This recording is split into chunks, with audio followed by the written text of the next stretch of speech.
As the world watches, the tension in Ukraine, China unleashes a devastating blow. Over 350 tanks and 25,000 troops surge across the border, turning peaceful fields into a living hell, scattering thousands of Ukrainian soldiers in just 3 days.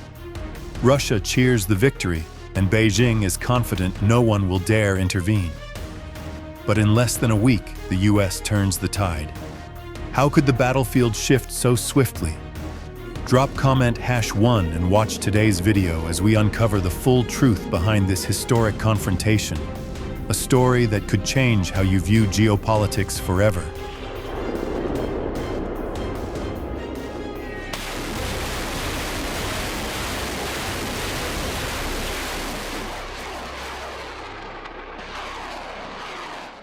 Despite U.S. commitments to Ukraine, China has boldly wagered everything on invading Ukraine. China has deployed over 350 tanks and 25,000 troops to Ukraine's border, marking its largest ground intervention since the Korean War. Overwhelming firepower and sheer numbers have shattered Ukraine's defensive lines, turning once peaceful agricultural towns into desolate wastelands.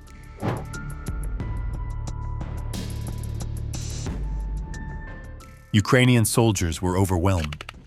In just 3 days, over 400-500 were killed or wounded, and entire brigades were nearly wiped out. Roads leading west were clogged with panicked families fleeing the unstoppable waves of Chinese armored vehicles. Russian commanders watched eagerly, believing final victory was within their grasp.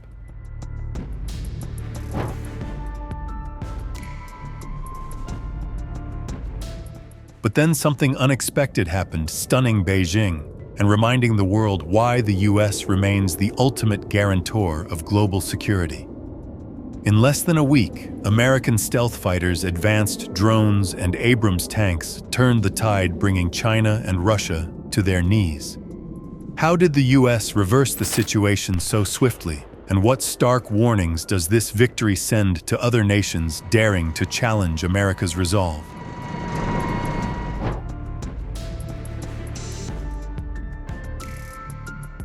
On July 3, 2025, the battlefield in Eastern Europe shifted overnight. Without warning, China launched a direct invasion of Ukraine to bolster Russia's stalled offensives, a campaign so massive it left military analysts worldwide stunned. From satellite feeds, U.S. intelligence recorded over 350 Chinese Type 99 tanks and 420 ZBL-09 armored vehicles crossing the Belarus border into Ukraine's northeastern corridor.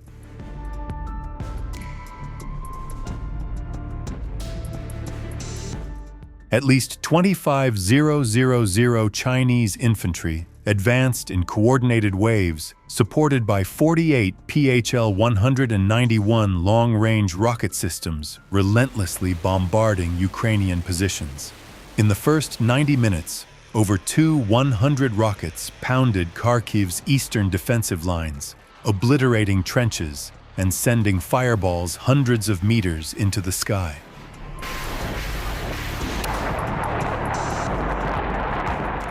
Entire regions went dark as communication lines were severed.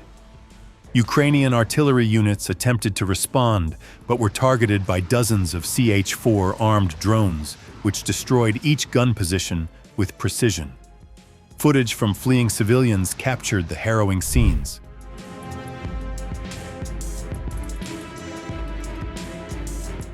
Chinese armored convoys stretching 3 miles long rolled over roads reduced to rubble. Explosions from Ukrainian mines sent 50-ton tanks airborne, flipping them like toys. But for every tank destroyed, 5 more pressed forward. By dusk, China's mechanized spearheads had advanced over 40 miles, tearing through weakly defended towns.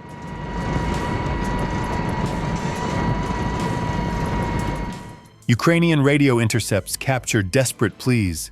"We can't hold. Enemy armor on both flanks. Repeat, both flanks. Kharkiv line is broken." Behind the front, chaos reigned.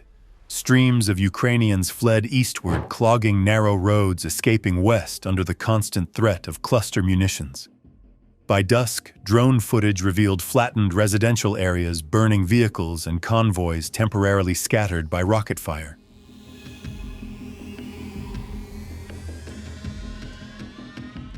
This is China's largest ground intervention since Korea in the 1950s, a clear signal that Beijing aims to reshape the entire balance of power in Europe. For Ukraine, it's a genuine catastrophe. And for the US and NATO, it poses a daunting question. Will they let this continue, or will they confront it with force? Don't go away.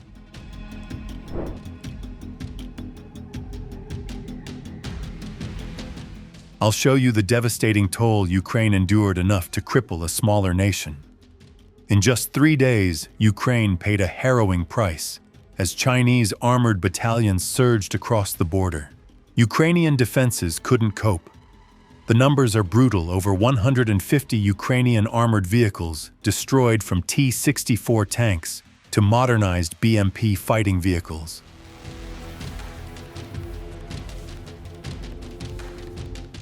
Alongside this, over 60 self-propelled artillery units were knocked out, leaving entire brigades without fire support.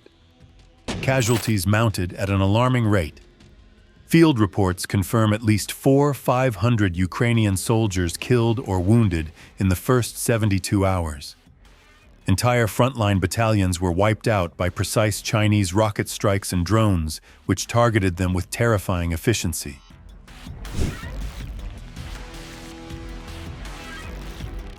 Ukraine's air defense systems buckled under relentless pressure. Chinese CH-4 drones mapped Ukrainian positions day and night, relaying data to rocket batteries that unleashed over 2,000 rockets in the first 2 days alone. Critical radar stations were knocked out, creating gaps that allowed Chinese reconnaissance teams to penetrate deeper.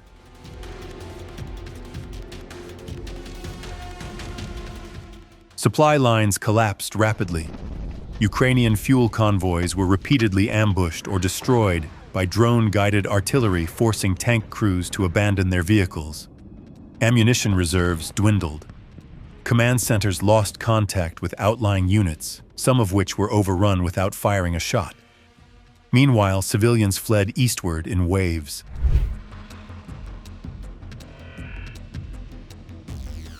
By the end of the third day, tens of thousands of Ukrainians had fled, clogging highways with packed cars and trucks.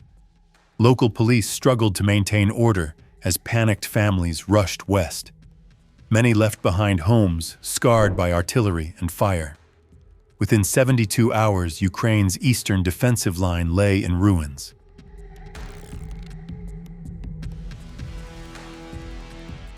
The combination of relentless drone surveillance, ferocious rocket barrages, and fast-moving Chinese armored vehicles shattered their defensive lines. Ukrainian generals know they cannot hold out alone.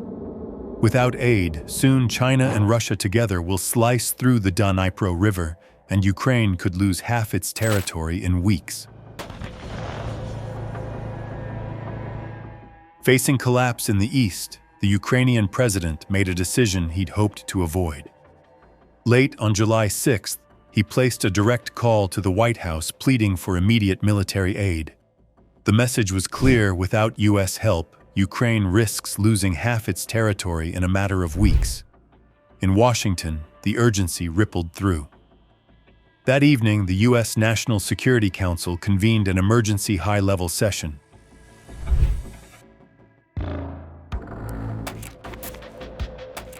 Intelligence officers laid out stark facts. Chinese forces had advanced over 40 miles in 3 days. Ukrainian brigades were disintegrating, and Russia was poised to exploit the chaos to launch fresh assaults toward Kyiv. Top U.S. generals warned that if America stood by, China's intervention would set a precedent.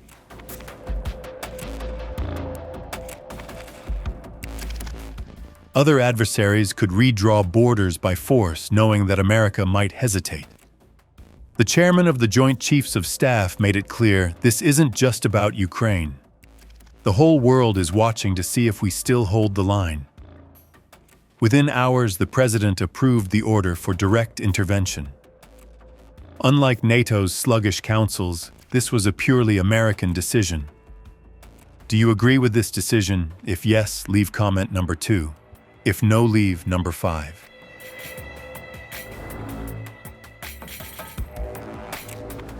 C-17 transport aircraft are fully loaded with advanced anti-tank systems, drones, and medical supplies.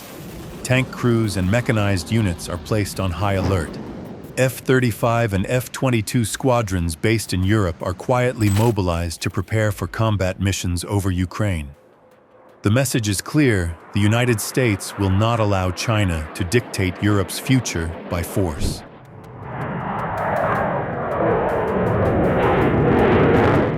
When the orders are signed, planners estimate the U.S. Air Force could begin airstrikes within 36 hours.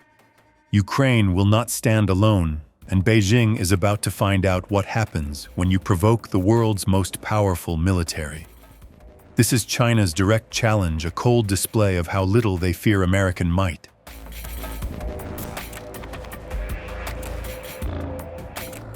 On July 8, 2025, just after dawn, the Ukrainian sky was filled with low clouds and the faint roar of jet engines, signaling a dramatic turning point in the war.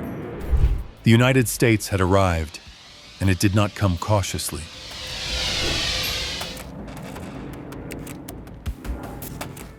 Within hours, a comprehensive U.S. combat package flooded into Ukraine's fiercely contested northeastern region. It began with 36 American stealth fighters, F-35S and F-22 Raptors, executing CAD, suppression of enemy air defenses missions, flying at altitudes where radar signals dissolved into noise. These jets leveraged advanced AESA radars and integrated sensors to pinpoint China's mobile SAM systems before they could activate their arrays.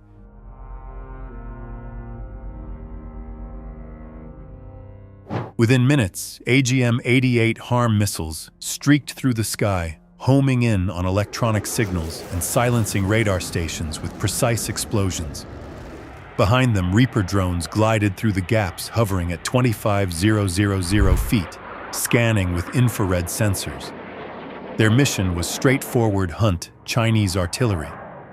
Once targets were identified, Hellfire missiles rained down, striking PHL-191 rocket systems before they could reload for another salvo. Then come the armored vehicles. Heavy C-17 transport planes land on Ukraine's makeshift runways, unloading M1A2, SEPV-3 Abrams tanks, and Stryker Dragoon armored vehicles.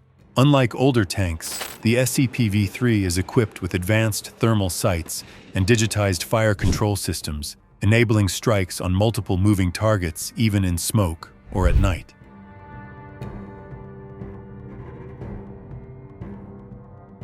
Within hours, American armored convoys roll eastward, linking up with battered Ukrainian brigades.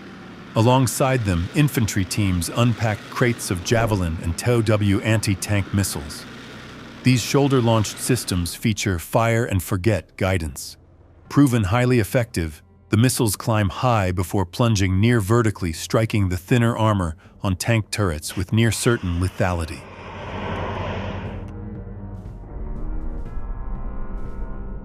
In the first 6 hours alone, Javelin teams are reported to have destroyed over 40 Chinese tanks, leaving smoldering wrecks scattered across wheat fields. On this relentless front, the U.S. Air Force continues its unyielding work. F-35 pilots use distributed aperture systems to track heat signatures from dozens of miles away, enabling seamless target handoff to ground commanders.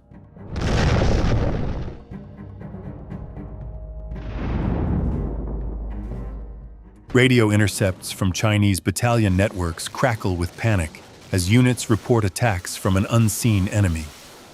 One Chinese commander shouts, "We can't see them! Missiles are hitting from nowhere!" By mid-afternoon, entire Chinese mechanized columns begin to stall. Abrams crews capitalize, executing flanking attacks that shred retreating convoys.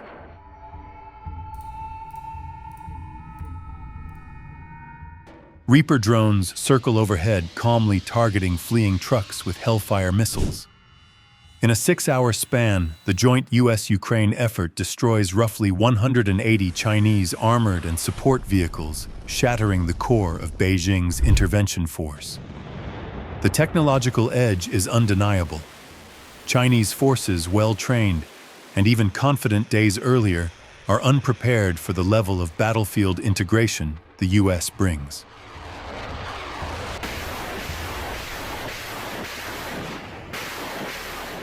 Satellite links feed real-time data to ground teams.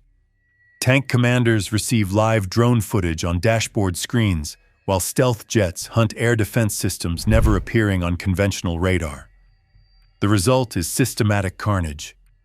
By nightfall, thermal imagery from drones reveals a devastated landscape, hundreds of burning vehicles, scattered bodies, and Chinese soldiers surrendering in panic.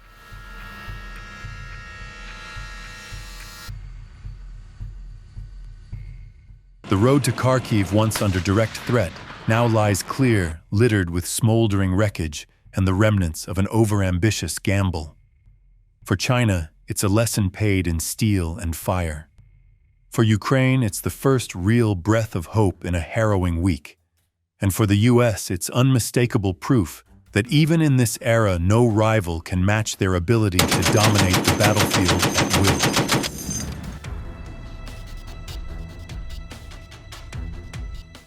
By July 10th, the scale of China's failure is undeniable. What Beijing hoped would be a swift campaign to tip the war's balance toward Russia has turned into a strategic disaster. The remnants of the Chinese Expeditionary Force, what's left of 25,000 troops and over 350 armored vehicles, retreat in disarray. Most never make it back.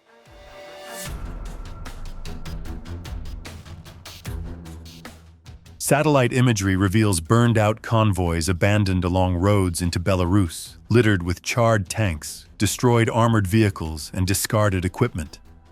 Forced to retreat under constant drone surveillance and sporadic javelin ambushes, Chinese units leave behind over 180 destroyed armored vehicles in the final 24 hours alone.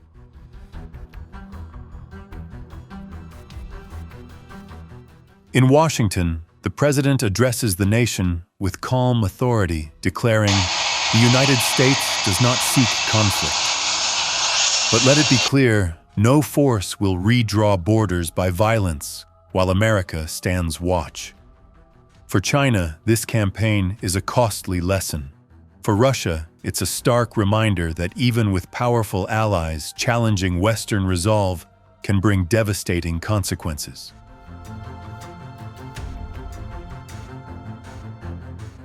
Did China truly underestimate the US, or was this a dangerous test of the global order? And if this scenario played out, who would you back? Share your thoughts in the comments below. I'll read and respond to the best ones. Don't forget to like the video if you found it compelling.